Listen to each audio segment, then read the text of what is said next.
தமிழகமே மீண்டும் ஓர் புதிய எச்சரிக்கை என்ற வகையில் தற்போது சென்னை வானிலை ஆய்வு மையம் ஓர் எச்சரிக்கை அறிவிப்பு ஒன்றை வெளியிட்டுள்ளது. அதாவது தமிழகத்தில் அடுத்த 6 நாட்களுக்கு கனமழைக்கு வாய்ப்புள்ளதாக சென்னை வானிலை ஆய்வு மையம் தெரிவித்துள்ளது.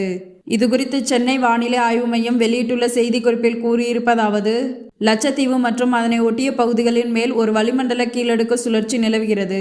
இதன் காரணமாக இன்று தமிழகத்தில் அநேக இடங்களிலும், புதுவை மற்றும் காரைக்கால் பகுதிகளிலும் இடி மின்னலுடன் கூடிய லேசானது முதல் மிதமான மழை பெய்யக்கூடும். ராமநாதபுரம், சிவகங்கை, மதுரை, தேனி, திண்டுக்கல், புதுக்கோட்டை, தஞ்சாவூர், திருவாரூர், நாகப்பட்டினம், மயிலாடுதுறை, அரியலூர், பெரம்பலூர், திருச்சிராப்பள்ளி, கரூர், நாமக்கல், சேலம், தர்மபுரி, கிருஷ்ணகிரி, ஈரோடு, நீலகிரி, திருப்பூர், கோயம்புத்தூர் மாவட்ட மலைப்பகுதிகள் மற்றும் காரைக்கால் பகுதிகளில் ஓரிரு இடங்களில் கனமழை பெய்ய வாய்ப்புள்ளது. மேலும் சென்னை மற்றும் புறநகர் பகுதிகளை பொறுத்தவரை அடுத்த 48 மணி நேரத்திற்கு வானம் ஓரளவு மேகமூட்டத்துடன் காணப்படும்.